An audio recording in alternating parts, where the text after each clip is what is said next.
Des pasteurs diffusaient des enregistrements inversés lors des cultes, affirmant que Xuxa avait signé un pacte avec le diable.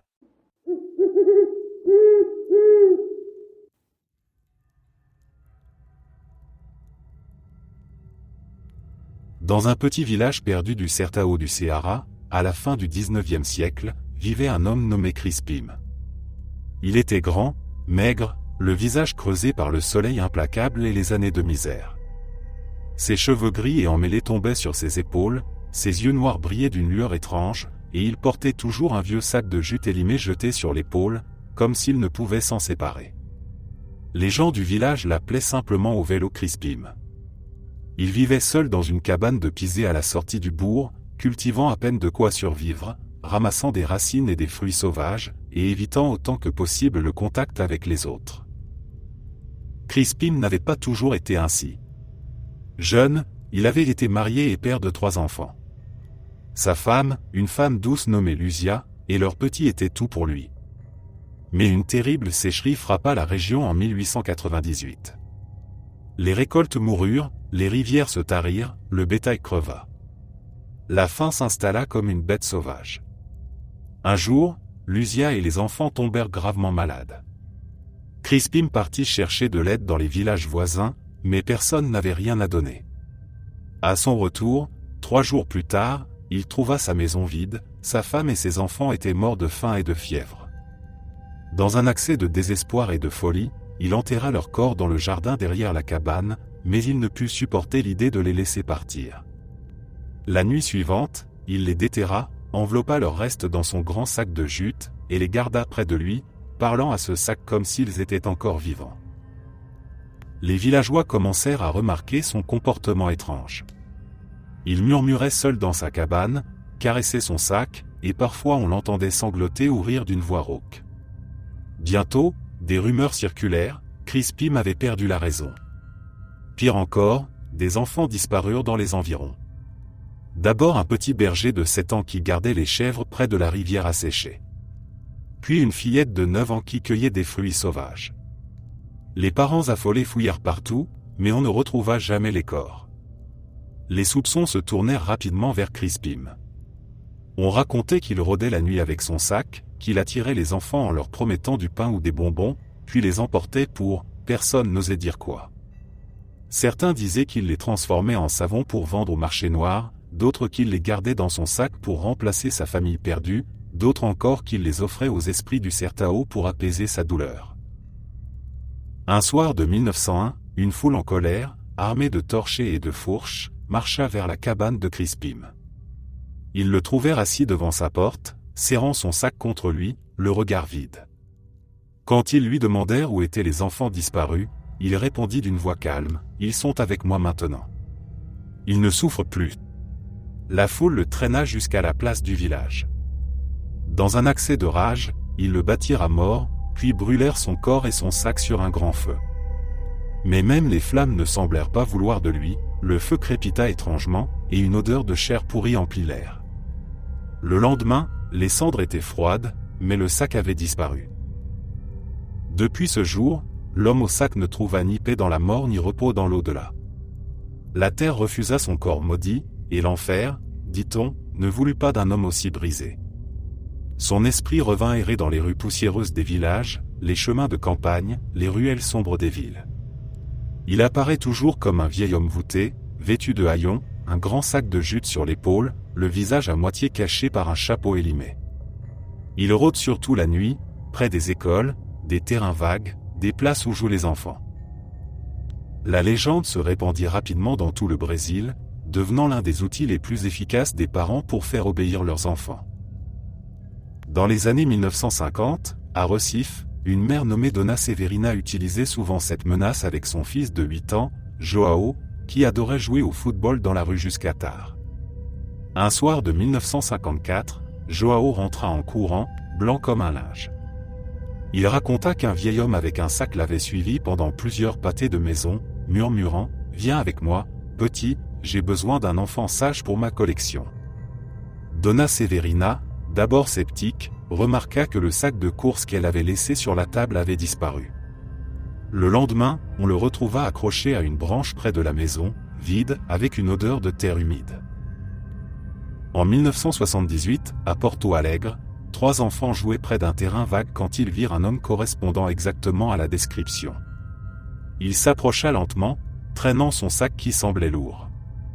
L'un des garçons, courageux, lui cria « Qu'est-ce que tu as dans ton sac, vieux ?»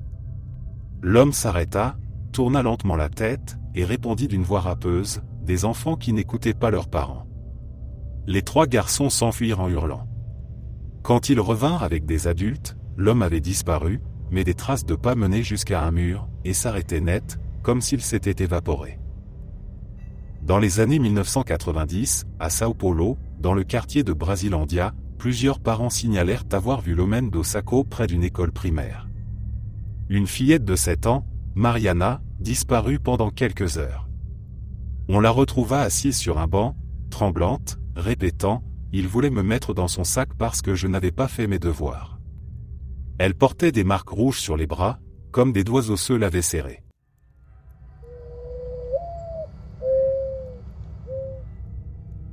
Au début du XXe siècle, dans une grande maison coloniale aux murs blancs et aux jardins luxuriants de la banlieue de Sao Paulo, vivait une jeune fille nommée Maria Luisa. Elle avait 17 ans, des cheveux blonds comme les blés mûrs sous le soleil tropical, des yeux verts qui semblaient capturer la lumière des émeraudes, et une peau si pâle qu'on la comparait souvent à une poupée européenne. Maria était la fille unique d'un baron du café, un homme riche et autoritaire qui avait bâti sa fortune sur les plantations du minage géré et les exportations vers l'Europe. Sa mère, une immigrante portugaise arrivée au Brésil avec l'espoir d'une vie meilleure, était morte en couche, laissant Maria grandir sous la surveillance stricte de gouvernantes et de tuteurs. Malgré sa beauté et son éducation raffinée, Maria vivait dans une cage dorée. Son père, obsédé par le maintien de son statut social, avait décidé de la marier à un homme de 40 ans son aîné, un politicien influent et corrompu nommé Dom Alfredo, connu pour ses liaisons et sa cruauté envers ses employés. Le mariage était arrangé pour consolider les alliances politiques et économiques de la famille. Maria supplia son père de renoncer à ce projet, pleurant des nuits entières dans sa chambre aux rideaux de dentelle, mais rien n'y fit.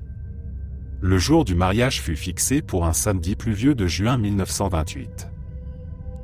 La veille de la cérémonie, Maria ne supporta plus l'idée de cette vie qui s'annonçait comme une prison éternelle. Elle attendit que la maison soit endormie, que les domestiques aient éteint les dernières lumières et que son père ronfle dans son bureau après avoir bu trop de cachaça.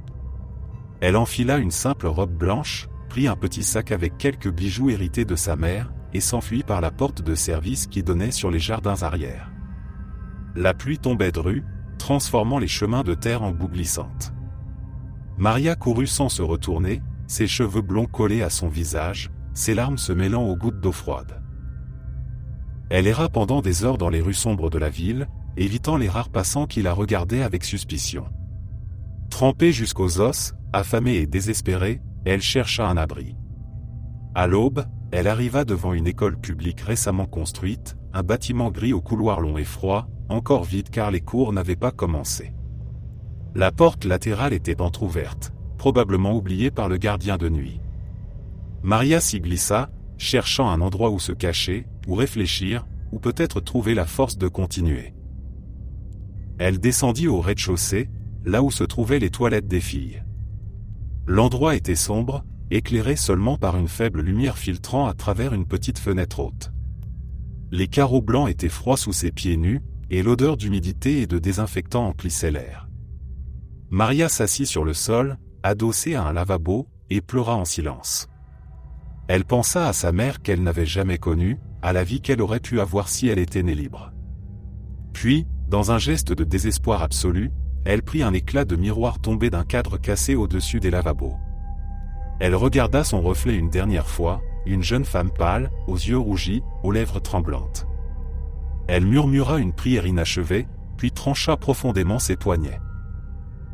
Le sang coula abondamment, tachant la robe blanche, formant une mare rouge sur le carrelage froid. Maria s'affaiblit rapidement, sa vision se brouilla, et elle s'effondra, la tête contre le mur. Quand la concierge arriva le lundi matin pour ouvrir l'école, elle trouva le corps sans vie de la jeune fille, encore assis dans la même position, les yeux grands ouverts fixant le vide. La nouvelle fit scandale dans la ville. Le père de Maria, rongé par la culpabilité mais refusant de l'admettre, fit enterrer sa fille en secret, sans cérémonie, et interdit qu'on prononce son nom dans la maison familiale. Mais Maria ne trouva pas la paix dans la mort. Son esprit, prisonnier de la douleur et de la rage, resta lié à l'endroit où elle avait choisi de partir.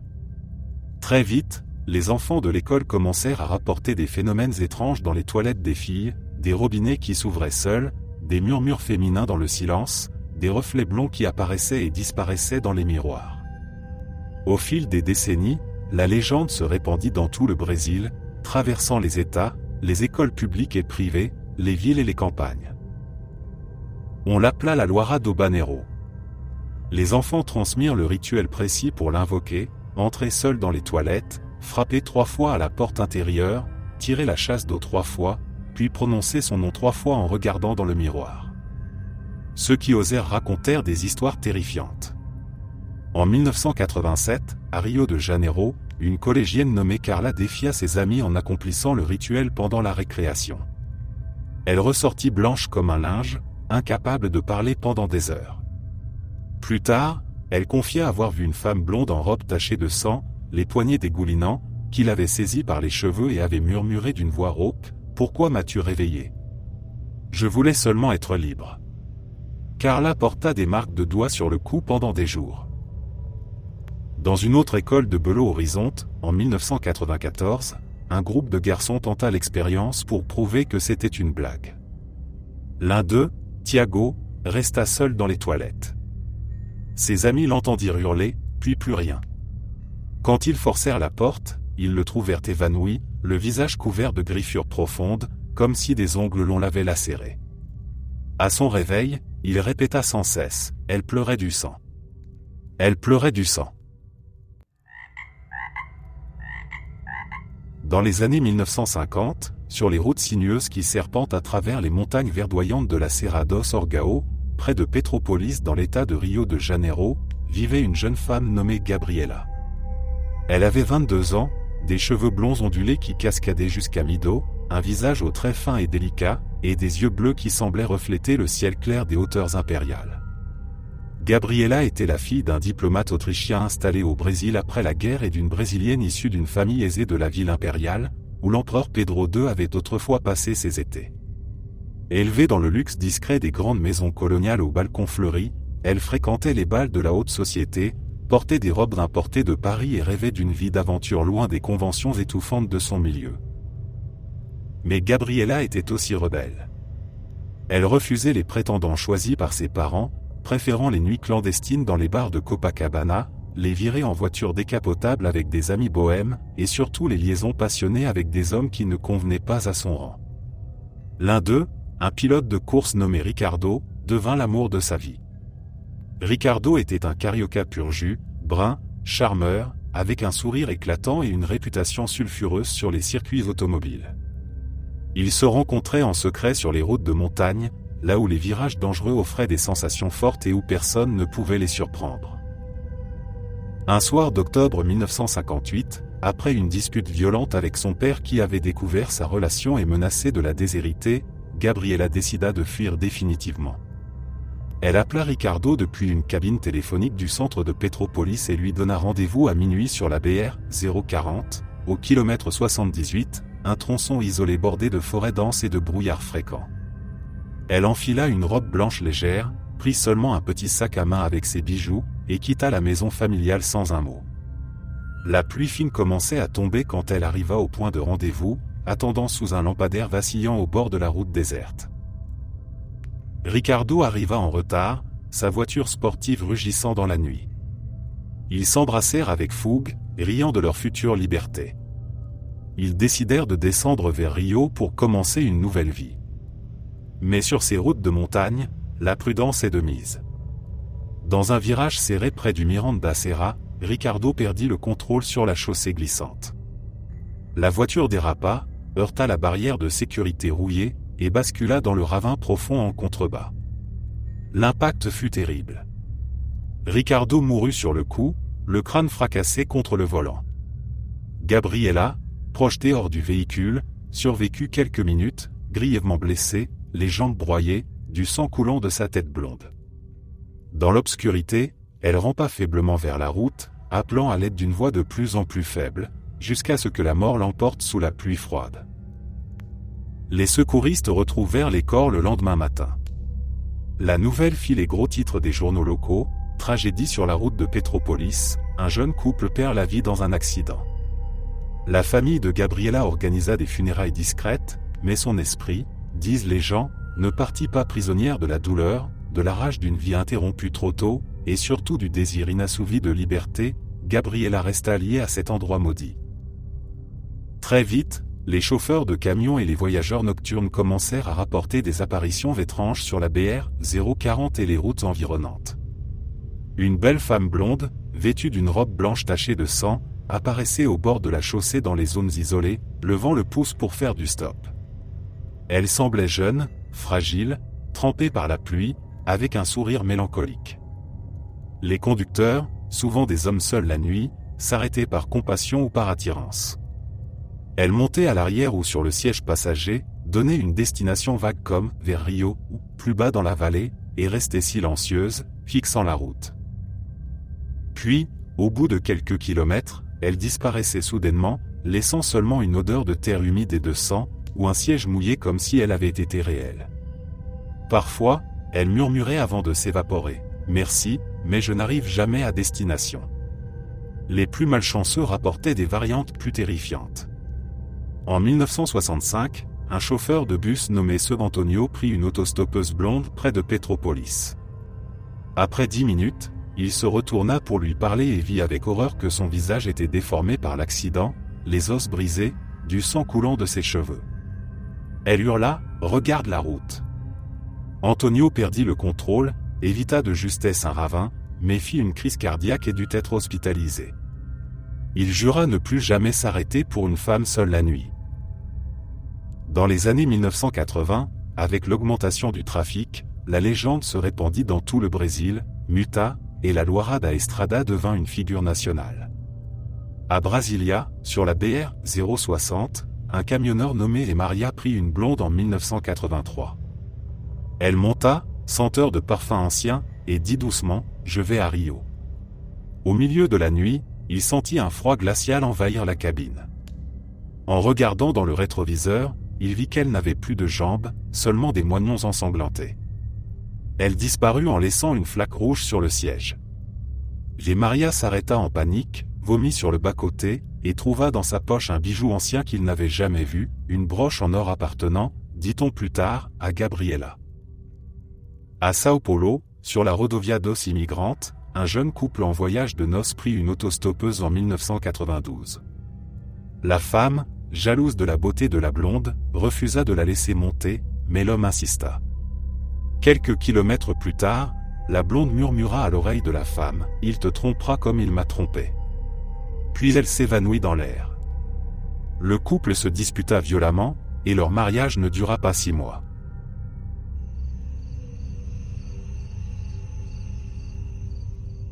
Dans les années 1930, à Curitiba, une ville encore provinciale entourée de forêts de pins et de brumes froides, vivait une jeune femme nommée Maria Augusta. Elle avait 25 ans, des cheveux noirs comme l'ébène, une peau très pâle et des yeux verts intenses qui fascinaient ceux qui les croisaient. Maria était la fille cadette d'un médecin respecté, le docteur Olivio, qui dirigeait une petite clinique privée dans le quartier du Batel. La famille vivait dans une grande maison victorienne aux vitraux colorés et au parquet grinçant, où les soirées étaient remplies de lectures à voix haute et de musique au piano. Maria était fiancée à un jeune avocat prometteur, Fernando, issu d'une famille riche de la capitale paranaense. Le mariage était prévu pour le printemps 1934. Mais Maria cachait un lourd secret. Quelques mois avant la cérémonie, elle découvrit qu'elle était enceinte d'un autre homme, un artiste peintre bohème nommé Raoul, qu'elle avait rencontré lors d'un voyage à Florianopolis. Raoul, marié et père de famille, refusa catégoriquement de reconnaître l'enfant et menaça Maria de tout révéler si elle insistait. Terrifiée à l'idée de déshonorer sa famille conservatrice et catholique, Maria prit une décision désespérée. Une nuit d'automne pluvieuse, alors que ses parents étaient partis assister à un dîner chez des amis, Maria s'enferma dans la salle de bain du premier étage. La pièce était grande, avec un miroir ovale encadré d'or, un lavabo en porcelaine et une baignoire sur pied griffu. Elle portait encore sa robe de chambre blanche en soie. Dans sa main tremblante, elle tenait un rasoir appartenant à son père. Elle s'assit devant le miroir, alluma toutes les lampes, et se regarda longuement. Des larmes coulaient sur ses joues tandis qu'elle murmurait des prières inachevées. Puis, dans un geste brusque, elle trancha profondément sa gorge. Le sang jaillit immédiatement, tachant la robe blanche, coulant sur le carrelage froid et éclaboussant le miroir.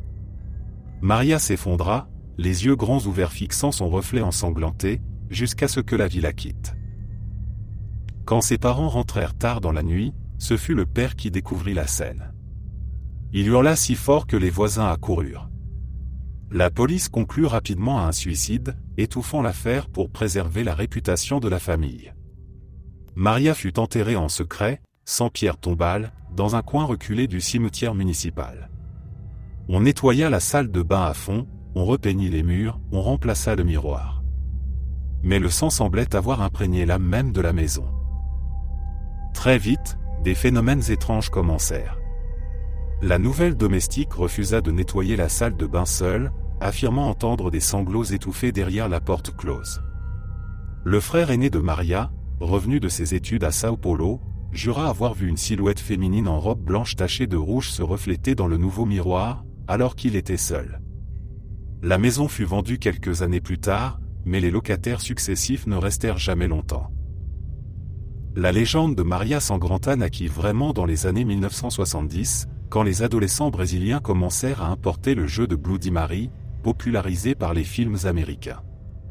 Le rituel se brésilisa rapidement, il suffisait d'entrer seul dans une salle de bain sombre, de placer une bougie allumée devant le miroir, de tourner sur soi-même 3 fois ou 13 fois selon les versions, et de répéter 13 fois « Maria Sangranta » apparaît, ou simplement « Maria Sangranta » 3 fois. Ceux qui osaient raconter des expériences terrifiantes.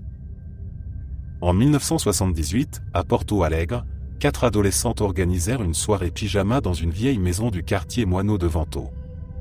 Vers minuit, encouragées par l'alcool de contrebande et les histoires d'horreur, elles décidèrent de tenter le rituel. La plus courageuse, une fille de 16 ans nommée Patricia, entra seule dans la salle de bain du rez-de-chaussée. Elle éteignit la lumière, alluma une bougie rouge, et prononça les mots 13 fois en fixant le miroir. Soudain, la flamme vacilla violemment. Dans le miroir, derrière son reflet, apparut une femme aux cheveux noirs, le cou ouvert d'une plaie béante d'où coulait encore du sang frais. La figure approcha lentement son visage du verre, comme pour le traverser, et murmura d'une voix gargouillante, « Pourquoi tu m'appelles » Patricia hurla, recula, et trébucha sur la baignoire. Quand ses amis forcèrent la porte, elles la trouvèrent évanouie, le visage couvert de griffures profondes en forme de doigts, comme si des ongles acérés l'avaient lacérée. La bougie était éteinte, mais le miroir portait des traces de mains ensanglantées qui n'étaient pas celles de Patricia. En 1985, à Salvador, un garçon de 14 ans nommé Lucas défia ses cousins lors d'un anniversaire. Il accomplit le rituel dans la salle de bain de l'appartement familial, au 13e étage d'un immeuble du Bairro da Graça. Il répéta le nom 3 fois, puis 13 fois pour faire plus peur.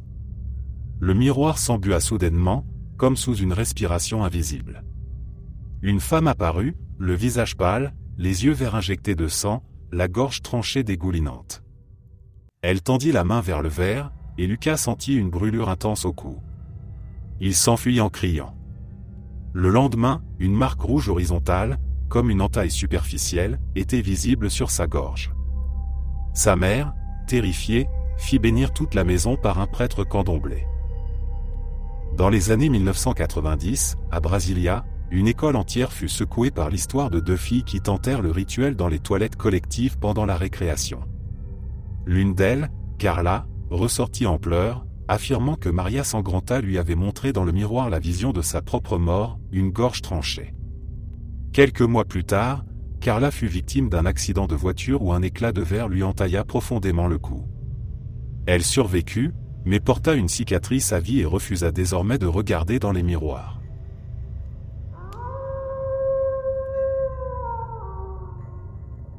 Au milieu des années 1980, alors que le Brésil sortait lentement de la dictature militaire et que les villes grandissaient à toute vitesse, une vague de peur balaya surtout les grandes métropoles comme São Paulo, Rio de Janeiro et Belo Horizonte.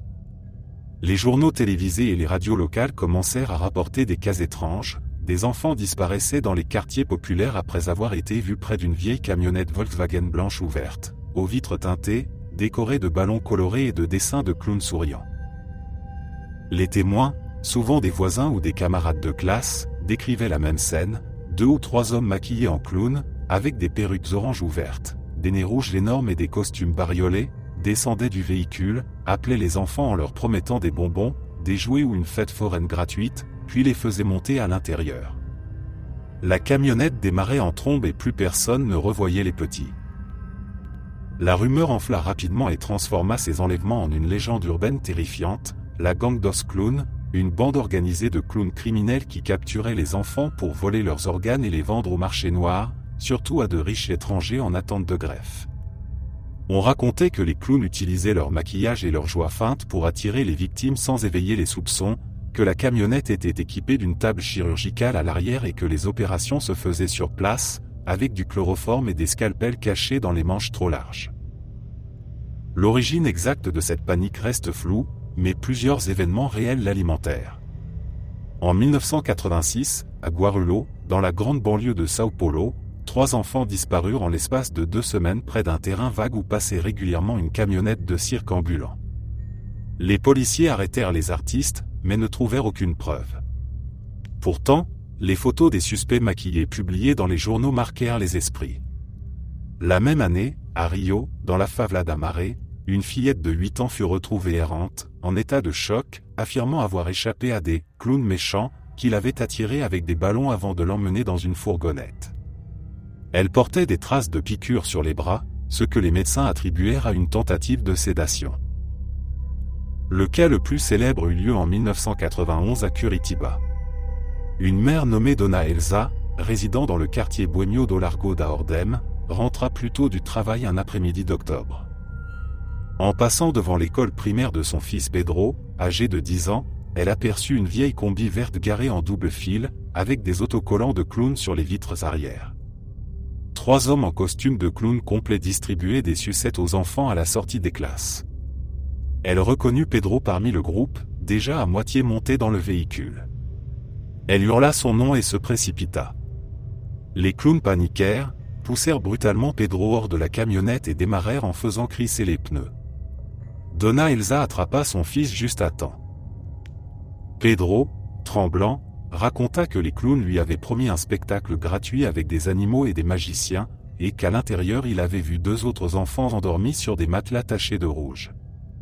L'histoire fit la une du journal O Estado do Paraná pendant des jours. La police lança une chasse à l'homme massive, mais la camionnette ne fut jamais retrouvée. Pedro refusa pendant des années d'aller à des anniversaires avec des clowns et fit des cauchemars où il entendait encore leur rire forcé.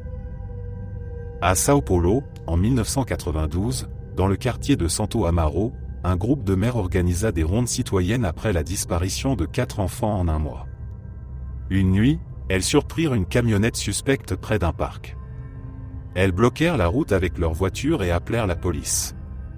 Quand les agents ouvrirent les portes arrière, ils découvrirent des costumes de clowns, des perruques, des boîtes de maquillage et surtout plusieurs sacs de glace pilés contenant ce qui ressemblait à des organes humains conservés. Les 2 hommes à l'intérieur, non maquillés cette fois, furent arrêtés. L'enquête révéla qu'ils faisaient partie d'un réseau de trafic d'organes qui opérait depuis des mois, utilisant le déguisement de clown pour approcher les enfants des écoles publiques. Les journaux publièrent les photos des suspects en première page, et la peur atteignit son paroxysme. Après ces arrestations, les signalements diminuèrent, mais la légende des clowns sinistraux resta gravée dans l'imaginaire collectif. Dans les années 2000, elle ressurgit sous forme de chaîne WhatsApp. Attention, la camionnette des clowns est revenue à Brasilia, ou à Fortaleza, 2 enfants enlevés près du marché São Sebastião par des clowns. Même si la plupart étaient des canulars, certains cas réels de tentatives d'enlèvement par des personnes déguisées alimentèrent le mythe.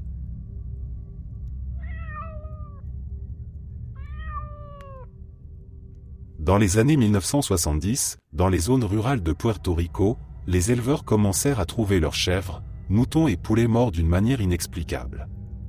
Les carcasses étaient intactes, sans traces de lutte, sans chair déchirée, mais totalement vidées de leur sang. Seuls 2 ou 3 petits trous ronds et nets, comme des piqûres précises, apparaissaient au niveau du cou ou de la poitrine. Les vétérinaires étaient perplexes. Les chiens sauvages laissaient des morsures irrégulières, les vampires ne tuaient pas en si grand nombre. Les journaux locaux baptisèrent rapidement la créature responsable, El Chupacabra, celui qui suce le sang des chèvres. La légende traversa l'océan et arriva au Brésil au milieu des années 1990, d'abord dans le nord-est, puis dans tout le pays. Là, elle prit une ampleur terrifiante. Les attaques se multiplièrent, des centaines de bêtes vidaient de leur sang dans les États du Maranhão, du Ceará, du Rio Grande do Norte, puis à São Paulo, au Paraná et même dans les banlieues de Rio. Les journaux télévisés montraient des images chocs de poulaillers décimés, de fermes en panique. Les paysans organisaient des veillées armées avec fusils et chiens. Personne n'avait vu la bête clairement, mais tous décrivaient la même chose, une créature de la taille d'un grand chien, sans poils, à la peau grise ou verdâtre, avec une rangée d'épines ou de pics le long du dos, des yeux rouges luminescents, des griffes longues et une gueule remplie de crocs acérés. La première vague brésilienne marquante eut lieu en 1995 dans la petite ville de Morro do Chapéu, dans l'intérieur de Bahia. Un éleveur nommé Sezeka trouva un matin 35 chèvres mortes dans son enclos. Pas une goutte de sang sur le sol, seulement les corps pâles et flasques avec les fameuses perforations au cou. Il jura avoir entendu la nuit précédente un hurlement étrange, mi-sifflement mi-glapissement, venant des collines environnantes.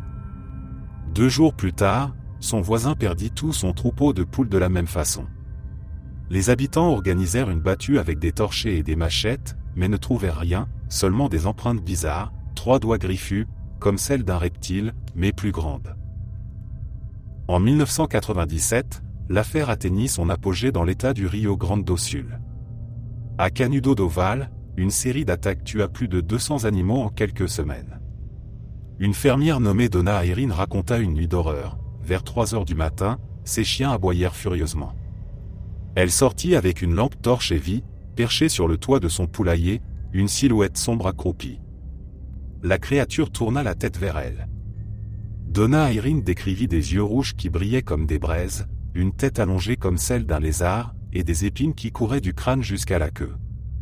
Elle hurla. La bête bondit dans l'obscurité avec une agilité surnaturelle, disparaissant dans les champs de soja.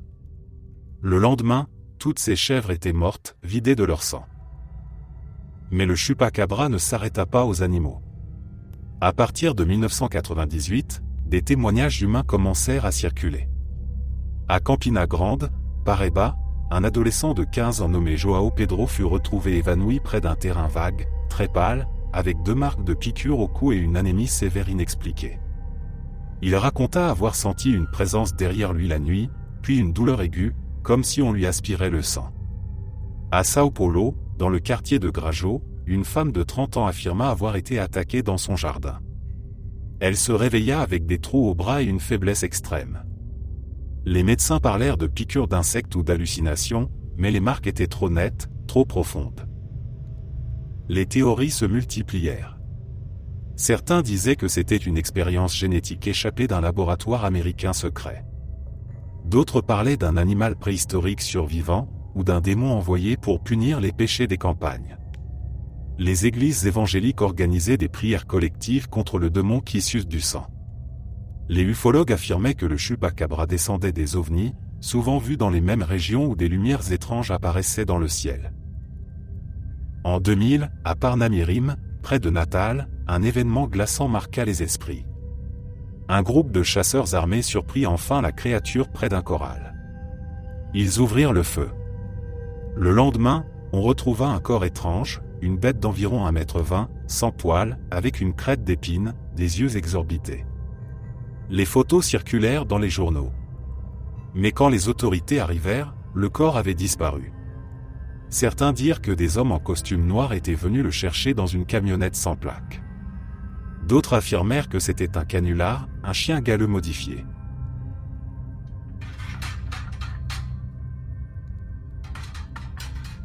En janvier 1996, la petite ville tranquille de Varginha, dans le sud du Minas Gerais, une municipalité de près de 100 000 habitants connue pour ses plantations de café et son rythme paisible, devint soudain le centre d'un mystère qui allait secouer le Brésil entier et attirer l'attention du monde. Tout commença dans la nuit du 13 janvier, quand un pilote d'ultraléger nommé Carlos de Souza, en route vers Varginha, aperçut dans le ciel un objet étrange en forme de cigare, de la taille d'un bus scolaire, volant de manière erratique et émettant de la fumée. Intrigué, il le suivit des yeux jusqu'à ce qu'il semble s'écraser dans une zone boisée isolée. Arrivé sur place, Carlos trouva des débris métalliques éparpillés, une odeur suffocante de soufre et d'ammoniac, et des herbes brûlées sur un cercle de 40 mètres. Mais avant qu'il puisse explorer davantage, des militaires surgirent de nulle part, armes à la main, et l'obligèrent à partir sous la menace. Carlos rentra chez lui terrifié, convaincu d'avoir été témoin de la chute d'une soucoupe volante. Une semaine plus tard, le samedi 20 janvier, après une forte pluie de grêle inhabituelle qui avait endommagé voiture et toit, 3 jeunes filles prirent un raccourci par un terrain vague du quartier Jardim-Mander. Liliane Silva, 16 ans, sa sœur Valkyria, 14 ans, et leur amie Katia Andrade Xavier, 22 ans, revenaient d'un petit boulot quand, vers 15h30, elles virent quelque chose d'impensable accroupi contre un mur, à 7 mètres d'elles. La créature mesurait environ 1,50 m, avait une peau brune et huileuse qui brillait sous la pluie, une tête énorme en forme de goutte avec 3 protubérances sur le crâne, des veines saillantes sur les épaules et les bras, des pieds en V avec seulement 2 doigts, et surtout des yeux rouges immenses, sans pupilles, qui semblaient exprimer une peur profonde. Elle émettait un bourdonnement faible, comme une abeille, et paraissait blessée ou affaiblie, oscillant légèrement. Les filles, paralysées de terreur, pensèrent d'abord à un démon ou au diable lui-même. Elles s'enfuirent en hurlant jusqu'à la maison de la mère des sœurs Silva, répétant « On a vu le diable. Maman, on a vu le diable. » Leur mère, Luisa Helena, ne les crut pas tout de suite, mais alla sur place et sentit une odeur insupportable d'ammoniac, comme de l'eau de javel pourrie. Elle trouva seulement une empreinte bizarre dans la boue et un chien reniflant nerveusement l'endroit. Les rumeurs se répandirent comme une traînée de poudre dans la ville. Très vite, d'autres témoins émergèrent. Un couple de fermiers, Oralina et Eurico de Freitas, affirmèrent avoir vu un objet submergé en forme de sous-marin volant bas au-dessus de leur pâturage, émettant de la fumée. Des pompiers furent appelés tôt le matin pour capturer un animal sauvage dans le même quartier. Des témoins virent des militaires de l'école de sergents des armes et ESA, de Trecoraço, voisine, arriver en force avec des camions, des filets et des boîtes en bois. Un jeune policier militaire de 23 ans, Marco Elixerez, aurait capturé une créature à main nue, la plaçant à l'arrière de sa voiture avant de la livrer à l'hôpital régional. Des infirmières et médecins anonymes rapportèrent avoir vu des êtres blessés, l'un vivant et gémissant faiblement, l'autre mort, avec une langue fourchue noire et une odeur atroce qui rendait l'air irrespirable. Les militaires transportèrent les corps, enveloppés dans des sacs noirs, vers les SA, puis vers l'université de Campina pour autopsie. Des convois nocturnes furent vus, et des témoins parlèrent d'Américains en civil supervisant l'opération, suggérant une coopération secrète avec les États-Unis. Quelques mois plus tard, plusieurs animaux du zoo municipal moururent sans cause apparente, 2 cerfs, un tapir, un jaguar et une arara bleue. Une autopsie révéla une substance caustique inconnue dans l'estomac de l'un d'eux. Mais le plus tragique fut la mort de Marco Elixerez, quelques semaines après l'incident. Officiellement, il mourut d'une infection généralisée après une opération banale pour un kyste. Sa famille et de nombreux témoins affirmèrent qu'il avait contracté une maladie inconnue après avoir touché la créature sans protection, son corps se couvrant de taches et gonflant anormalement. La presse explosa. Le Fantastico de Globo envoya des reporters, et l'histoire fit la une mondiale, comparée à Roswell. Les ufologues Ubirajara Rodriguez et Vittorio Pacaccini investiguèrent sur place, recueillant des dizaines de témoignages cohérents. La ville fut envahie de journalistes, de curieux et d'enquêteurs. Les autorités nièrent tout, le commandant de l'ESA parla de routine, les pompiers d'un simple animal échappé, et un inquérito militaire de 2010 conclut à une confusion avec un homme handicapé mental surnommé Mudino, couvert de boue sous la pluie. Pourtant, les filles maintinrent leur version toute leur vie, traumatisées mais fermes. Des militaires anonymes, des années plus tard, confessèrent sous couvert d'anonymat avoir vu les corps. Des documentaires comme Moment of Contact en 2022 ravivèrent le mystère avec de nouveaux témoins.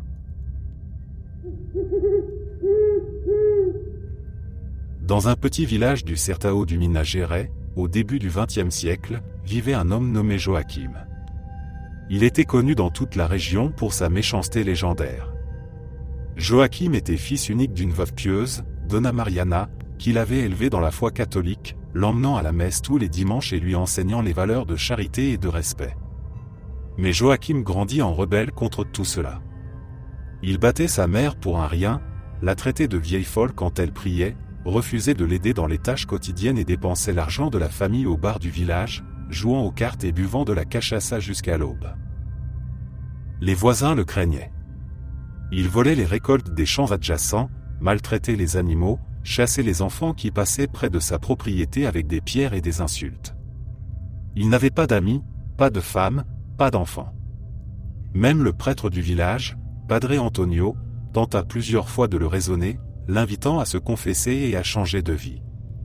Joachim riait au nez du prêtre, crachant par terre et disant que Dieu n'existait pas, que l'enfer était une invention pour les faibles. Il vivait seul avec sa mère vieillissante, la forçant à travailler dur pendant qu'il paraissait. Un jour, Donna Mariana tomba gravement malade. Fièvre, toux, faiblesse extrême. Elle supplia Joachim de l'aider, de faire venir le médecin du village voisin. Mais il refusa, prétextant que c'était une perte d'argent. Il la laissa agoniser dans son lit pendant des jours, sans eau ni nourriture convenable. Quand elle mourut enfin, seule dans la nuit, Joachim ne versa pas une larme. Il enterra le corps à la va-vite dans le jardin derrière la maison, sans prière ni cercueil décent, et continua sa vie comme si de rien n'était. Quelques mois plus tard, Joachim tomba malade à son tour. Une fièvre terrible le saisit, son corps se couvrit de plaies, et il souffrit le martyre. Il appela à l'aide, mais personne ne vint. Les villageois, au courant de sa cruauté, dirent qu'il méritait son sort. Sur son lit de mort, il maudit tout le monde, sa mère, le village, Dieu lui-même. Il mourut seul, dans la haine la plus absolue. Le lendemain, quand les voisins forcèrent la porte de la maison pour enterrer le corps, ils découvrirent quelque chose d'horrible. Le cadavre de Joachim était devenu sec comme une branche morte, la peau tendue sur les os comme du cuir desséché, les yeux enfoncés dans les orbites, les lèvres retroussées sur des dents jaunies. Il pesait à peine comme un enfant. Ils creusèrent une tombe au cimetière et y déposèrent le corps. Mais le lendemain matin, la terre avait rejeté le cadavre, il gisait à la surface, intact, comme si le sol l'avait vomi. Ils essayèrent à nouveau, plus profond cette fois, avec des prières et de l'eau bénite. Le lendemain, même chose. La terre refusait Joachim. Effrayés, ils appelèrent le prêtre. Padre Antonio vint, récita des exorcismes, mais rien n'y fit. On dit alors que même l'enfer avait refusé son âme, trop mauvaise, trop remplie de haine pour être acceptée par le diable lui-même. Ni le ciel, ni la terre, ni l'enfer ne voulurent de Joachim. Son corps, maudit, se releva une nuit d'orage et partit errer dans le Certao. Depuis, on l'appelle le Corpo Secco. Il apparaît comme un cadavre ambulant, sec et ratatiné, les os craquant à chaque pas, les griffes longues et noires, les yeux brillants d'une lueur rouge dans l'obscurité. Il rôde dans les chemins isolés, les cimetières abandonnés, les grottes du Certao, attaquant les voyageurs solitaires. Il saute sur le dos des passants, s'accroche avec une force surnaturelle, et ne lâche prise que quand la victime promet de le porter jusqu'à un autre village ou promet un péché grave. Une histoire célèbre se passa en 1958, près de Monte Claro.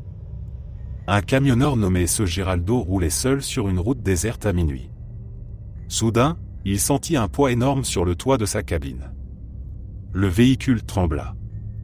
Il accéléra, mais une voix rauque et sèche murmura à son oreille « Emmène-moi au prochain village où je te tue ». Geraldo, terrifié, vit dans le rétroviseur une silhouette desséchée accroupie sur le capot, les mains griffues plantées dans le métal. Il roula pendant des heures, priant à voix haute, jusqu'à l'aube.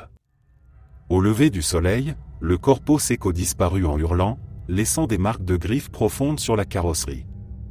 Geraldo ne conduisit plus jamais seul la nuit. En 1982, dans une fazenda isolée près de Januaria, un groupe de vaqueros organisa une veillée autour d'un feu de camp. Vers 2 heures du matin, ils entendirent des craquements dans les buissons. Une forme sèche et noire surgit, bondissant sur l'un d'eux. L'homme hurla tandis que la créature s'accrochait à son dos, enfonçant ses griffes dans la chair. Les autres tirèrent avec leurs fusils, mais les balles traversèrent le corps sans effet. Finalement, le vaquero touché promit à voix haute de commettre un vol le lendemain. Le corpo seco lâcha prise et s'enfuit dans la nuit. L'homme, couvert de sang, tint sa promesse par peur, et porta une culpabilité toute sa vie.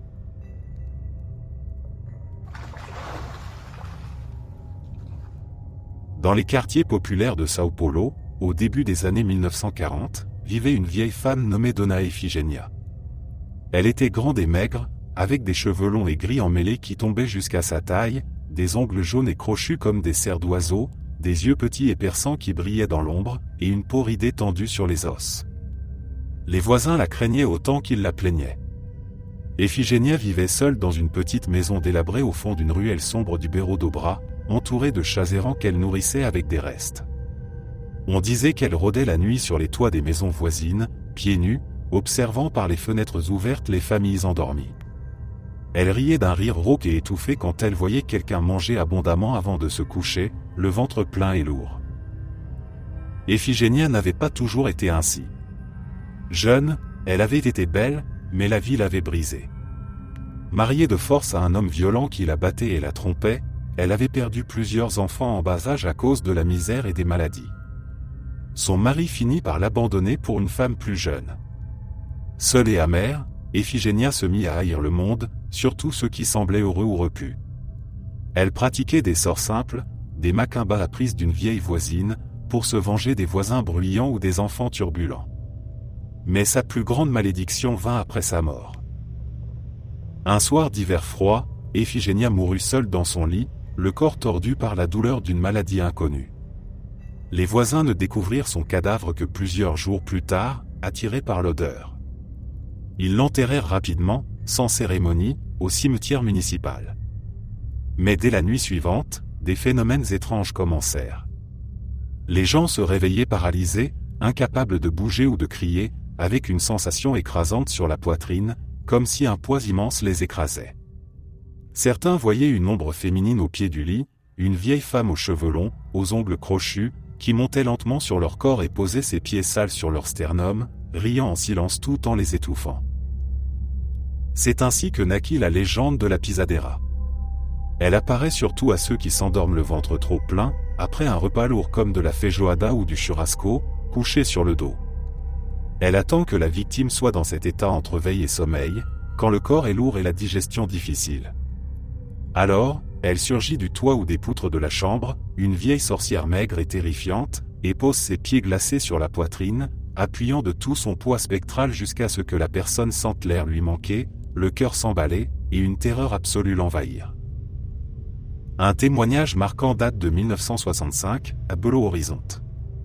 Un ouvrier nommé Raimundo, après un grand repas de famille avec beaucoup de bière et de viande, s'endormit profondément sur le dos dans sa chambre.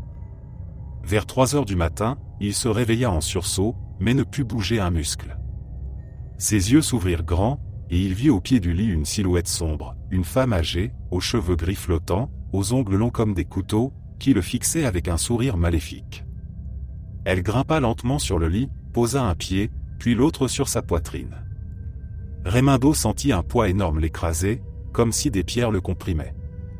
Il essaya de crier, mais seul un gémissement sortit.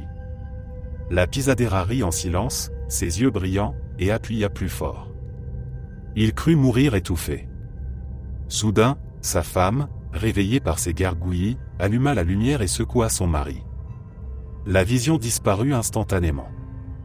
Raimundo portait des marques rouges sur la poitrine, comme des empreintes de pieds sales, et fit une crise de panique. Il jura ne plus jamais manger lourd le soir.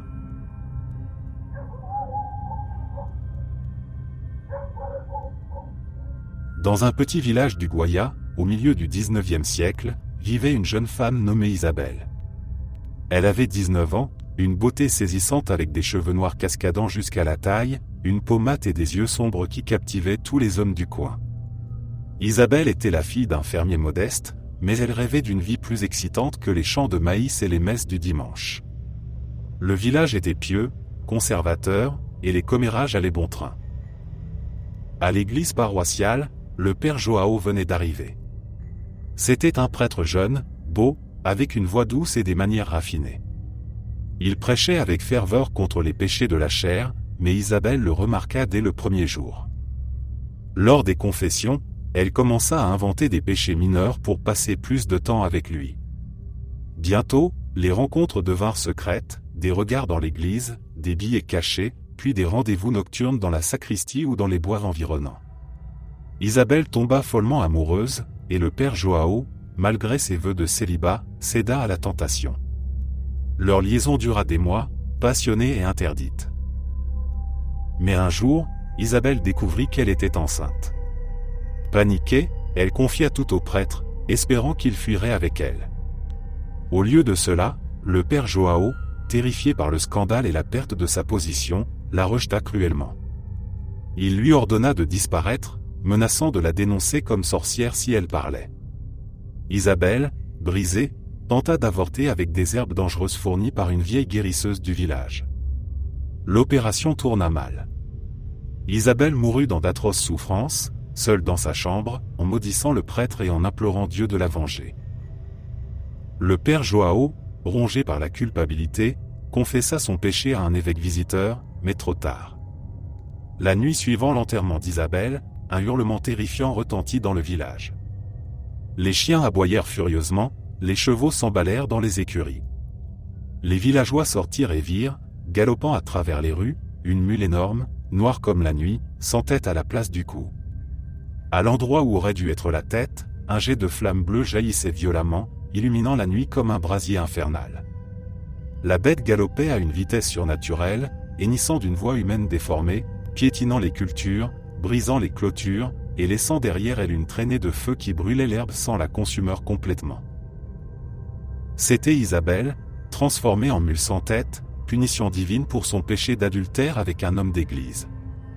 Depuis cette nuit, elle erre les jeudis et vendredis saints, ou les nuits de pleine lune, galopant entre sept villages, crachant du feu par le cou tranché, et terrorisant ceux qui croisent son chemin.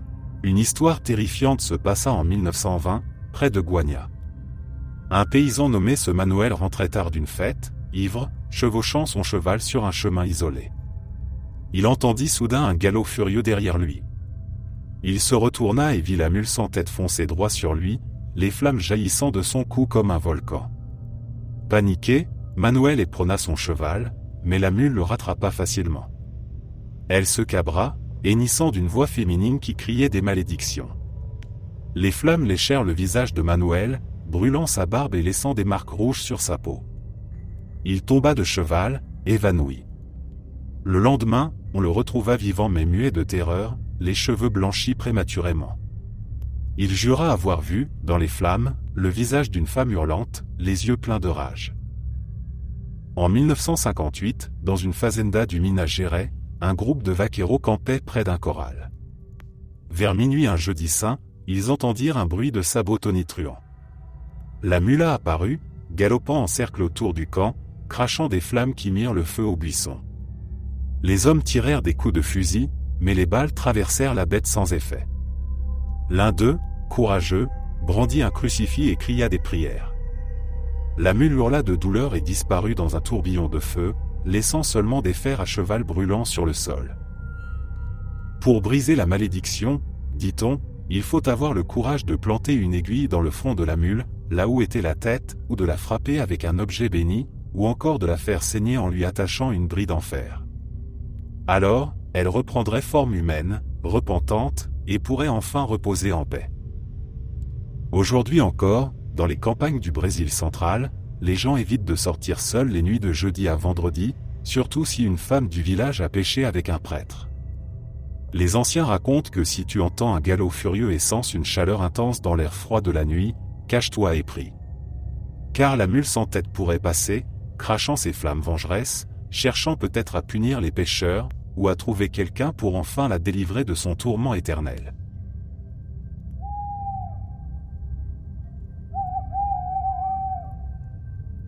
Dans les années 1920, dans la petite ville minière de Jaraga, au cœur du Guaya, vivait une femme nommée Teresa.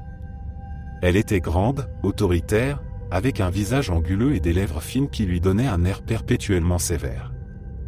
Les gens du coin l'appelaient déjà Teresa Bicuda à cause de son nez pointu et de sa langue acérée, capable de blesser plus qu'une lame. Teresa était veuve depuis jeune âge, son mari ayant péri dans un effondrement de mine, la laissant seule avec sa vieille mère paralysée, Donna Rosa, une femme douce et pieuse qui passait ses journées alitée à prier le chapelet. Teresa haïssait sa mère.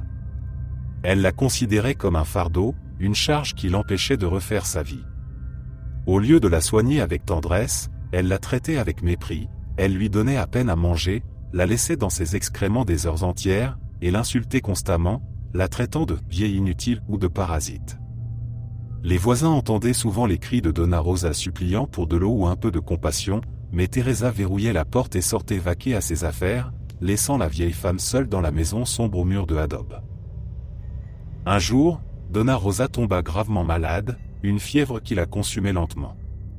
Elle appela sa fille à l'aide, mais cette dernière refusa d'appeler le médecin ou le prêtre, et pendant des jours, elle ignora les gémissements faibles venant de la chambre. Finalement, Donna Rosa mourut dans la nuit, seule, les yeux fixés sur la porte close. Teresa enterra le corps à la hâte dans le cimetière, sans messe ni fleurs, et reprit sa vie comme si de rien n'était. Mais la malédiction ne tarda pas à s'abattre. Quelques semaines après l'enterrement, Teresa tomba malade à son tour.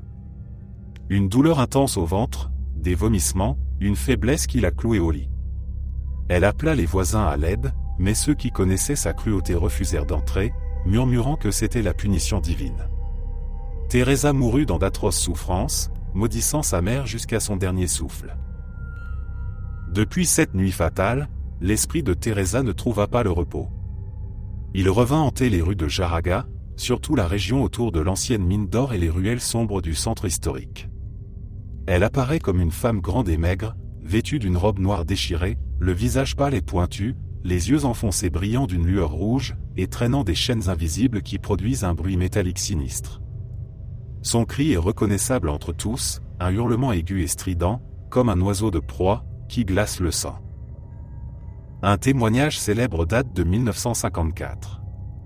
Un mineur nommé Sir Antonio rentrait tard de son shift, traversant une ruelle près de l'ancienne maison de Teresa. Vers minuit, il entendit un bruit de chaînes et un gémissement féminin. Il leva les yeux et vit une silhouette blanche flotter au-dessus du sol, approchant rapidement. C'était Teresa Bicuda, le visage tordu de rage, pointant un doigt osseux vers lui en hurlant « VTU n'a pas aidé ma mère ». Antonio courut, mais sentit des griffes froides lacérer son dos. Il arriva chez lui couvert de marques rouges profondes, comme des coups d'ongles, et fiévreux. Il ne travailla plus jamais de nuit.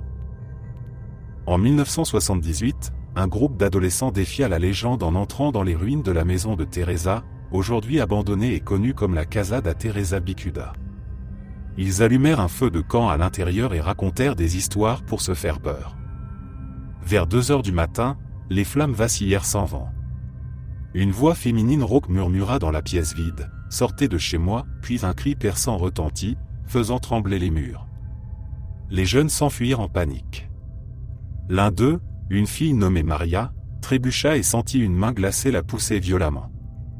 Elle porta des bleus en forme de doigts pendant des semaines et jura avoir vu le visage pointu de Teresa dans l'ombre, les yeux pleins de haine. Dans les années 1990, plusieurs chauffeurs de taxi rapportèrent avoir pris une femme correspondant à la description de Teresa tard la nuit, demandant à être conduite près de l'ancienne mine. Elle montait en silence, puis disparaissait du siège arrière, laissant une odeur de terre humide et des marques de griffes sur la banquette.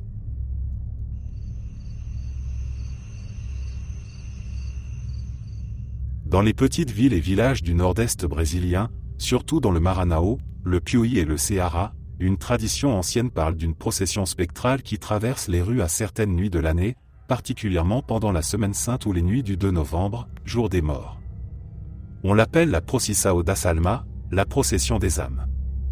Elle est composée d'esprits des défunts qui n'ont pas trouvé la paix, âmes du purgatoire, damnés oubliés, ou ceux qui ont commis des péchés graves sans repentance.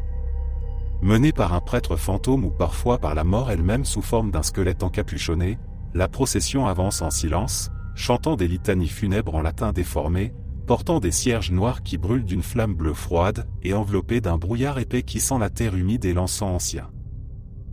L'origine remonte aux traditions catholiques portugaises importées au Brésil colonial, mélangées aux croyances africaines et indigènes sur les ancêtres errants. Les âmes en procession cherchent des prières pour soulager leurs souffrances au purgatoire, ou parfois pour punir les vivants qui les ont oubliés. Mais la légende prend une tournure terrifiante avec l'interdiction absolue: si la procession passe devant ta maison et qu'un des fantômes t'offre un cadeau, souvent un cierge noir ou une bougie spectrale, tu dois refuser à tout prix. Accepter signifie rejoindre la procession pour l'éternité, devenant une âme errante toi aussi. Une histoire célèbre se passa en 1948 dans une petite ville du Maranhão appelée Oude. Un homme pieux mais pauvre nommé Sœur Francisco veillait tard une nuit de vendredi saint, priant pour sa famille décédée. Vers minuit, il entendit des chants lointains, comme une messe en latin, accompagnée d'un bruit de pas traînants et de chaînes légères. Curieux, il sortit sur le pas de sa porte.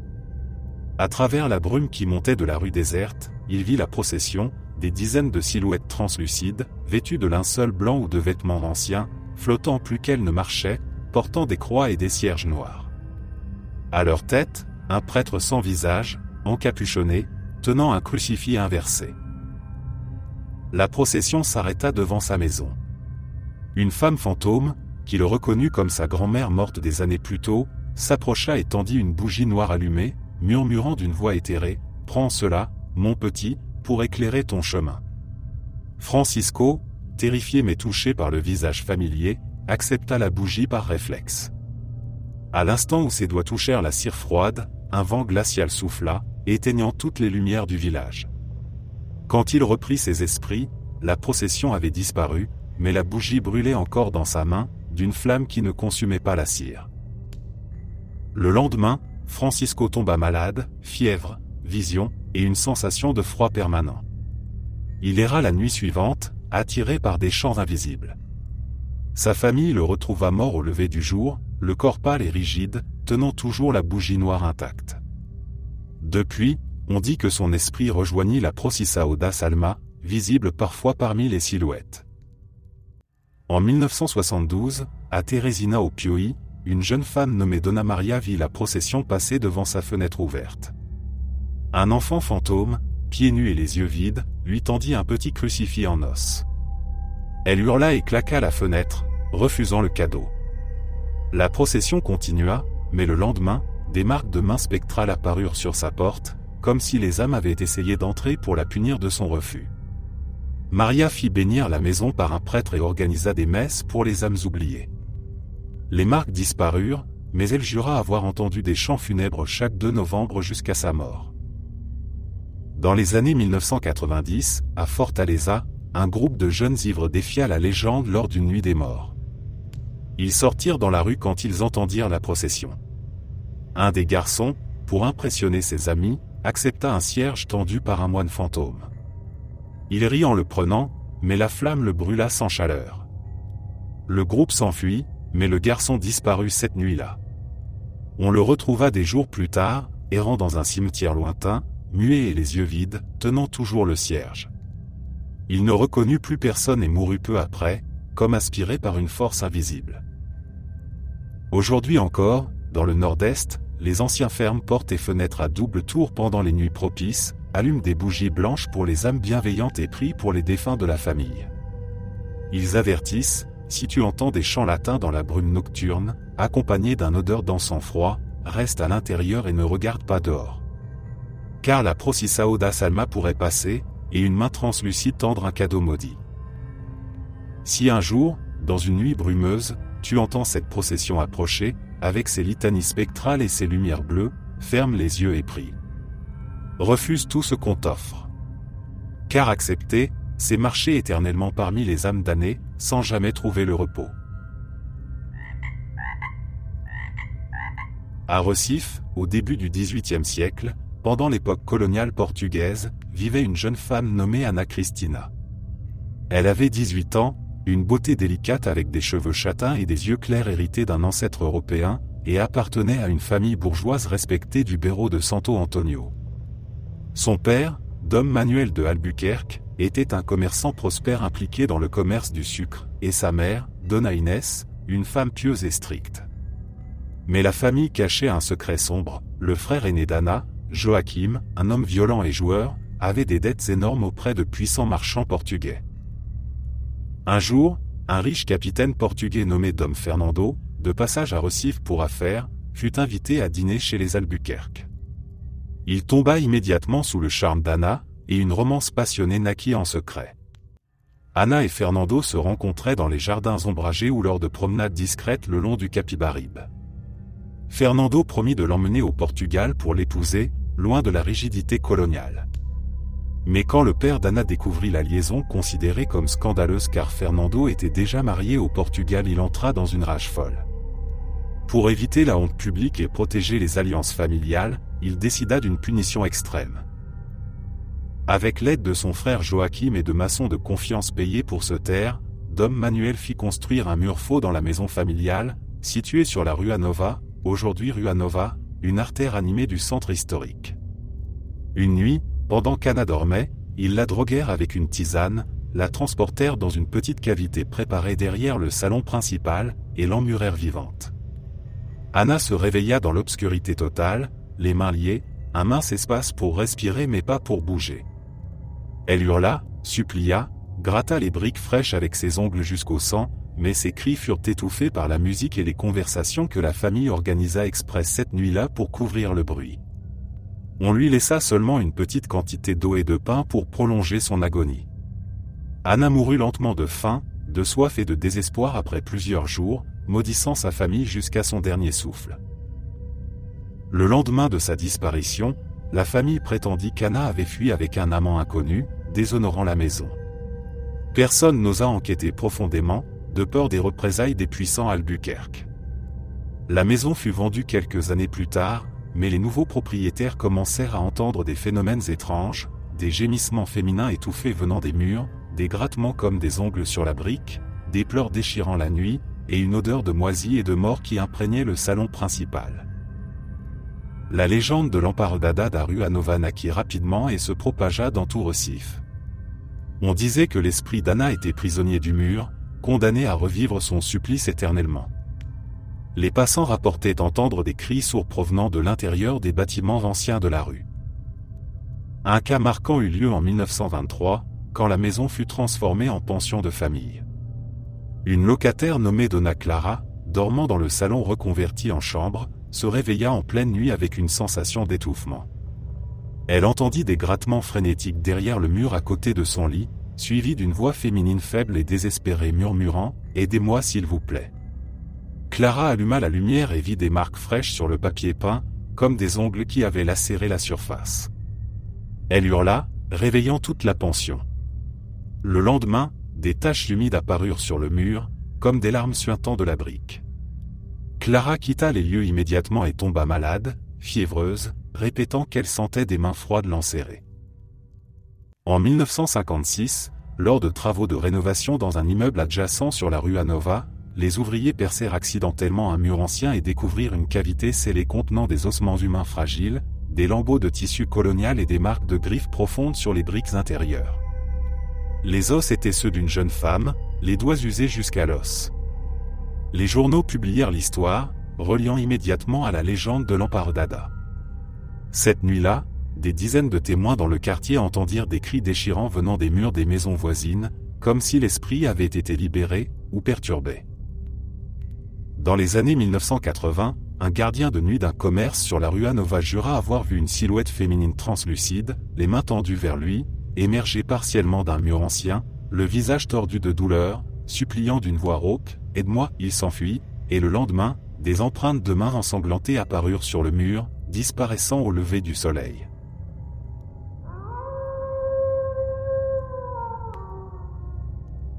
Le terrain où s'élève aujourd'hui le Prédio Joelma, au cœur du centre de São Paulo, sur l'Avenida 9 de Julho, était maudit bien avant la tragédie moderne.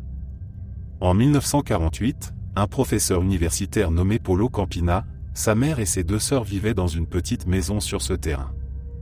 Paulo, un biologiste passionné par les expériences sur les poissons, creusa un puits profond dans la cour arrière pour résoudre un mystère, 13 poissons qu'il avait placés dans une citerne avaient disparu sans laisser de traces.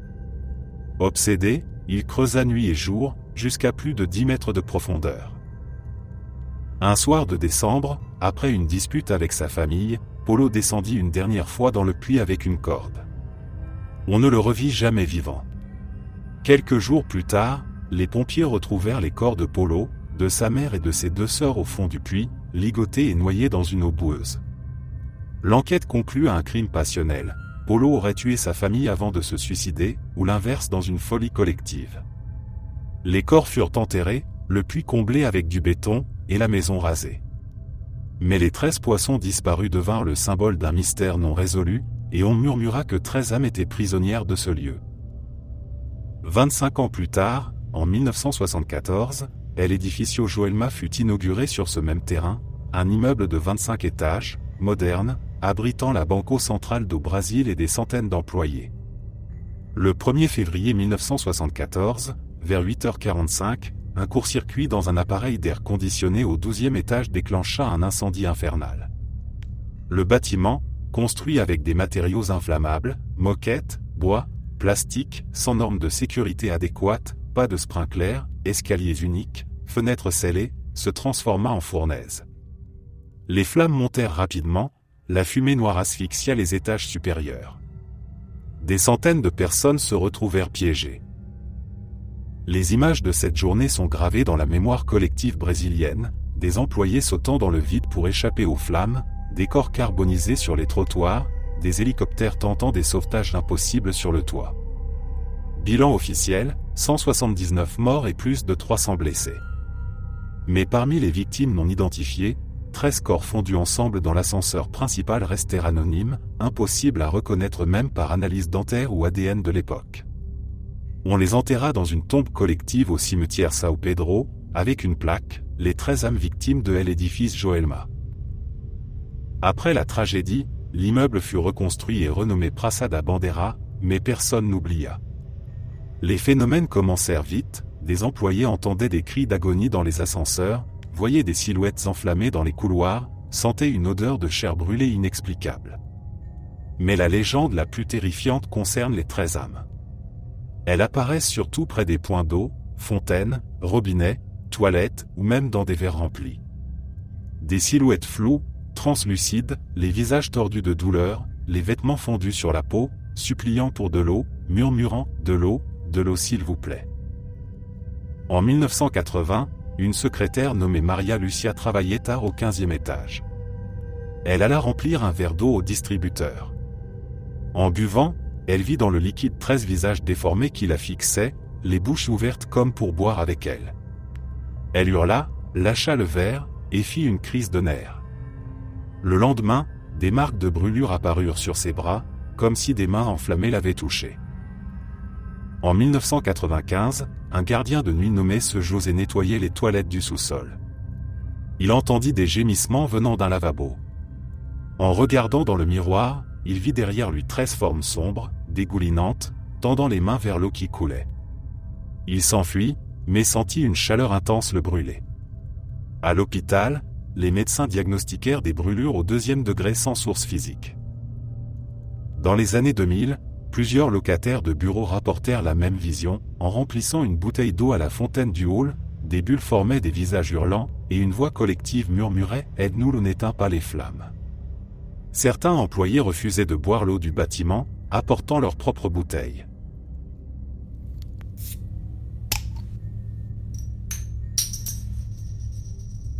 Dans les années 1930, au cœur du centre historique de São Paulo, sur la tranquille rue Apa, numéro 46, s'élevait une petite maison éclectique qui attirait tous les regards.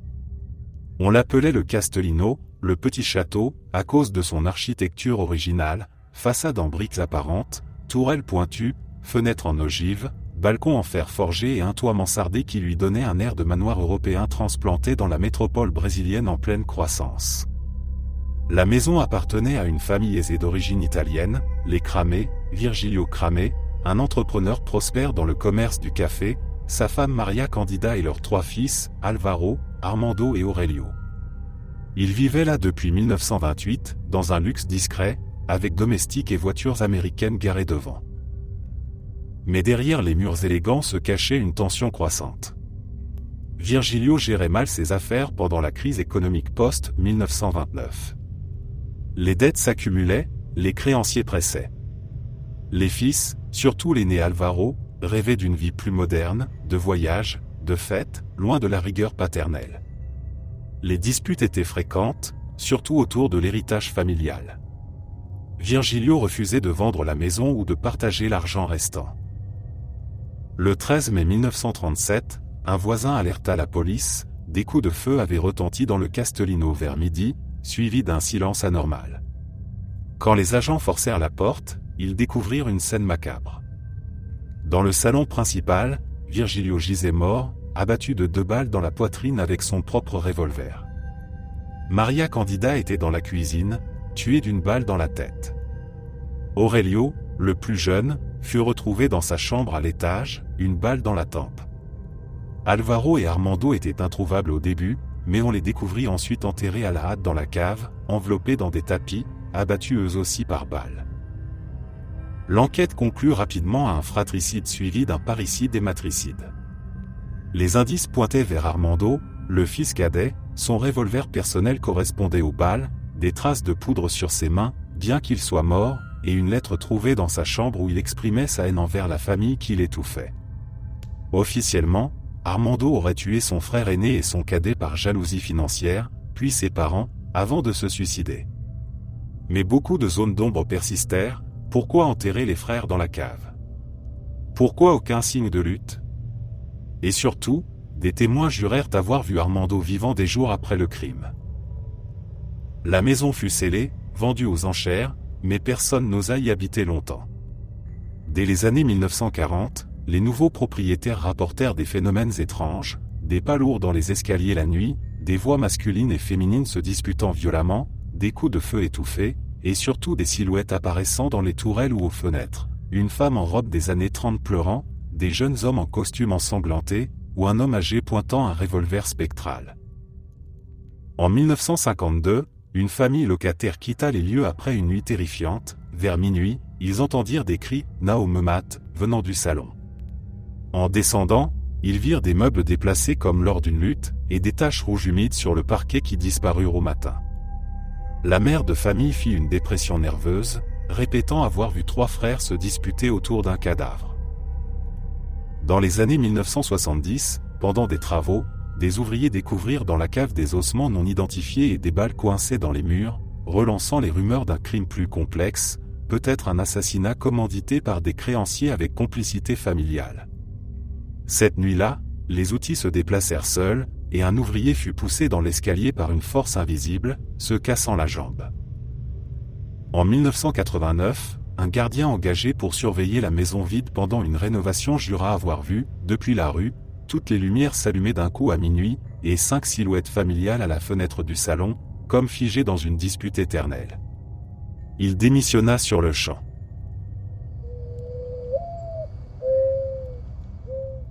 Dans les années 1950, à Belo Horizonte, une ville en pleine expansion avec ses avenues larges et ses bâtiments modernes inspirés d'Oscar Niemeyer, vivait une femme nommée Maria José. Elle était connue dans le quartier de Funcionario pour son caractère difficile et sa glande thyroïde hypertrophiée, un goitre énorme qui déformait son cou, le rendant gonflé et proéminent comme une papada, double menton, monstrueuse. Les gens l'appelaient déjà Maria Papuda derrière son dos, moqueur ou effrayé par son apparence. Maria vivait seule dans une petite maison près du Palacio da Liberdade, travaillant comme couturière à domicile. Elle était amère, ayant été abandonnée par son mari qui n'avait pas supporté sa maladie, et rejetée par la société qui la traitait de monstre. Maria souffrait beaucoup de son goitre, qui la faisait suffoquer par moments et attirait les regards cruels des passants. Elle consultait des médecins, mais à l'époque, les traitements étaient limités et coûteux. Un jour, désespérée, elle se rendit chez une benzedeira, une guérisseuse populaire du Berro Laguina, qui lui promit un remède miracle avec des herbes et des prières. Mais la benzedeira, voyant l'état avancé, murmura que c'était une punition divine pour des péchés passés. Maria, furieuse, quitta les lieux en maudissant la femme et en jurant qu'elle se vengerait de tous ceux qui l'avaient humiliée. Quelques semaines plus tard, Maria mourut chez elle, seule, étouffée par son propre goitre lors d'une crise nocturne. On la trouva le lendemain, le cou encore plus enflé, le visage violet, les yeux exorbités. Elle fut enterrée rapidement au cimetière de Bonfim, sans beaucoup de pleurs. Mais dès la nuit de son enterrement, des phénomènes commencèrent autour du Palacio da Liberdade et dans les rues du centre de BH. Maria Papuda revint sous forme de fantôme, une femme grande et pâle, vêtue d'une robe longue noire, avec un cou démesurément gonflé qui la faisait ressembler à un monstre grotesque. Elle apparaît surtout la nuit, dans les avenues désertes comme l'Avenida Afonso Pena ou près du Palacio, traînant les pieds et émettant un râle étouffé, comme si elle suffoquait encore. Son apparition est précédée d'une odeur de formol et de terre humide, et elle fixe les passants solitaires avec des yeux pleins de rage, pointant son cou enflé comme pour accuser le monde de sa souffrance. Un témoignage glaçant date de 1968. Un chauffeur de taxi nommé Valdir prit une femme tard la nuit près de la Praça da Liberdade. Elle monta en silence, demandant à être conduite au Beiro Santo Antonio. Valdir remarqua son cou énorme, enveloppé dans un foulard. Pendant le trajet, elle commença à tousser et à râler. Soudain, le foulard tomba, révélant un goitre violet et pulsant. La femme tourna la tête et murmura d'une voix gargouillante, « Regarde ce que vous avez fait de moi, Valdir », paniqué, accéléra, mais sentit une main froide sur son épaule. À l'arrivée, la femme disparut de la banquette, laissant seulement une odeur suffocante et des marques humides sur le siège. Valdir fit une crise cardiaque légère et ne conduisit plus jamais de nuit au centre. En 1983, un groupe d'étudiants de l'UFMG organisa une veillée près du Palacio pour tester la légende. Vers 2 heures du matin, ils virent une silhouette féminine approcher lentement de la fontaine. Elle s'arrêta, leva les bras, et son cou sembla gonfler encore plus sous la lumière des réverbères. Une étudiante, courageuse, cria « Que me você ?» La figure répondit par un hurlement étouffé, et tous sentirent une pression sur leur propre gorge, comme si on les étranglait. Ils s'enfuirent, et l'une des filles porta des marques rouges autour du cou pendant des jours, comme des doigts spectrales. Dans les années 1990, plusieurs gardiens du Palacio da Liberdade rapportèrent avoir vu Maria Papuda rôder autour du bâtiment, grattant les murs avec ses ongles, comme pour entrer et maudire les puissants qui l'avaient ignoré de son vivant. Un gouverneur anonyme jura avoir senti une présence suffocante dans son bureau, avec une voix féminine murmurant des malédictions contre l'injustice.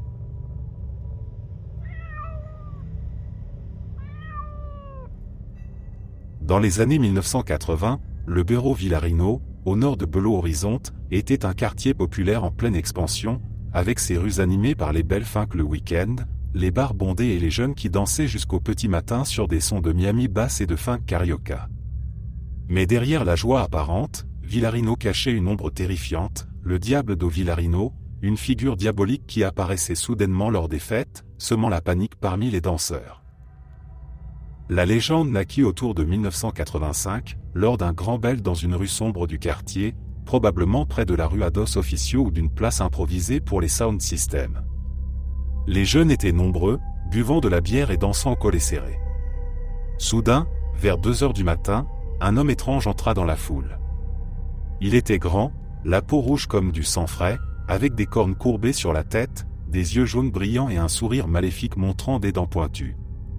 Il portait un costume noir élégant, mais ses pieds étaient ceux d'un bouc, avec des sabots qui claquaient sur le sol en béton. Il dansait avec une agilité surnaturelle, approchant les filles, les invitant à tourner avec lui, et riant d'une voix grave qui faisait vibrer les enceintes. Au début, certains crurent à un costume génial pour carnaval hors saison. Mais quand il saisit une jeune fille par la taille, elle hurla, sa main était brûlante, comme du feu, laissant des marques rouges sur sa peau. La musique sembla grésiller, les lumières vacillèrent, et une odeur de soufre envahit l'air. L'homme rouge fixa la foule avec ses yeux luminescents et murmura, « Je viens chercher des âmes pour mon bal éternel », la panique éclata. Les gens s'enfuirent en criant, « C'est le diable », renversant les tables de bière et piétinant tout sur leur passage. Quand la police arriva, l'homme avait disparu, ne laissant que des empreintes de sabots brûlés sur le sol et quelques témoins en état de choc, avec des brûlures inexpliquées. Depuis cette nuit, le diable do Vilarino devint une légende vivace. Il apparaît surtout lors des belles finques ou des fêtes de rue dans le quartier, toujours la nuit, quand la musique est forte et l'alcool coule à flot. Il danse parmi la foule, invisible au début, puis révèle sa vraie forme, peau rouge, cornes, queue fourchue, et un trident parfois visible. Ceux qui dansent avec lui sentent une chaleur intense, entendent des murmures tentateurs promettant richesse ou plaisir infini, mais si on accepte, l'âme est perdue. Il punit les pécheurs, les infidèles, ou simplement ceux qui défient la légende en riant d'elle. En 1993, une autre histoire secoua le quartier. Une fille de 17 ans, Luciana, dansait avec un bel inconnu lors d'un funk. Il était charmant, mais ses yeux brillaient étrangement. Quand il l'embrassa, elle sentit des cornes sous ses cheveux. Elle s'enfuit, mais porta des marques de sabots sur les épaules, comme s'il l'avait griffée. Luciana devint religieuse après cela, affirmant que le diable cherchait les jeunes âmes pures pour les corrompre.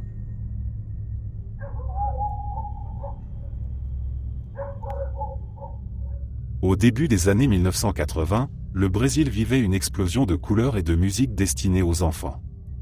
À la tête de ce mouvement se trouvait Maria da Graça Meneghel, plus connue sous le nom de Xuxa, une ancienne mannequin de 20 ans aux cheveux blonds interminables, au sourire éclatant et à l'énergie contagieuse. Repérée par l'arrêt des manchettes, elle devint rapidement l'animatrice du club da Criança en 1983, puis passa à la puissante Rede Globo en 1986 avec le Xu da Xuxa, un programme matinal qui réunissait des millions de petits Brésiliens devant leur télévision. Xuxa chantait, dansait avec ses paquitas, recevait des invités, distribuait des cadeaux et lançait son fameux vaisseau spatial en carton. Elle était la Reina dos Bexinos, la reine des petits, une icône incontestée. Avec la télévision vint la musique.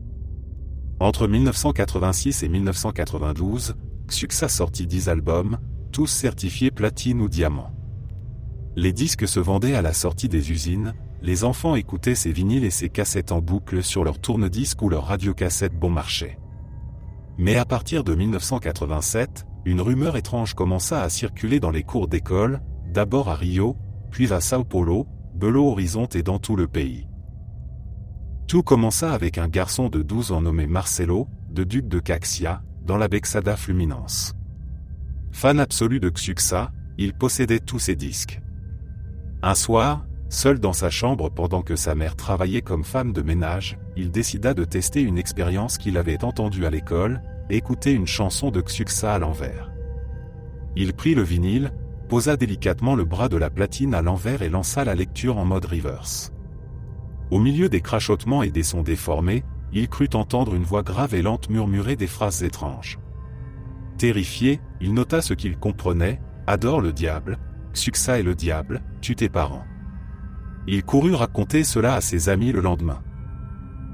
La rumeur se propagea comme une traînée de poudre. Les enfants échangeaient des cassettes copiées avec des passages prétendument sataniques marqués au feutre. Les plus populaires étaient Dosmel, qui, à l'envers, dirait « J'aime Lucifer ». Certains affirmaient même que sur la pochette du 4 album, si on regardait attentivement le reflet dans les yeux de Xuxa, on voyait une tête de bouc. D'autres disaient que la chanson Cro-Cro invoquait les démons quand on la jouait à minuit. L'église évangélique, en pleine expansion au Brésil dans les années 80 et 90, amplifia la panique. Des pasteurs diffusaient des enregistrements inversés lors des cultes, affirmant que Xuxa avait signé un pacte avec le diable pour obtenir sa gloire et sa fortune.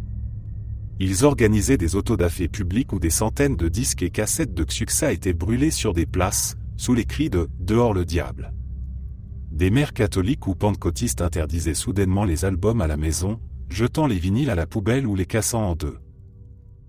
Un cas particulièrement marquant eut lieu en 1989 à Campina, dans l'état de São Paulo. Une fillette de 9 ans nommée Ana Luisa, fille d'un couple d'ingénieurs récemment convertis à une église néo-pentecôtiste, écouta en cachette la cassette du Xuxa 5 chez une amie. Cette nuit-là, elle fit une crise de convulsion, parla d'une voix rauque en disant des phrases incompréhensibles et dessina des pentagrammes sur les murs de sa chambre avec du rouge à lèvres volé à sa mère. Ses parents appelèrent le pasteur, qui organisa une session d'exorcisme de 3 jours. Ana Luisa raconta plus tard avoir entendu Xuxa lui ordonner de tuer ses parents pendant que la chanson « Brincard de Indio » jouait à l'envers dans sa tête. L'histoire fit la une d'un journal évangélique local et se répandit dans tout le Brésil. Xuxa elle-même, bouleversée par ces accusations, répondit plusieurs fois à la télévision. Elle invita même un prêtre catholique et un pasteur sur son plateau pour bénir ses disques en direct. Les experts en audio démontrèrent que les prétendus messages n'étaient que des pareidolies auditives, des sons déformés que l'esprit interprétait comme des mots. Mais la rumeur était trop ancrée.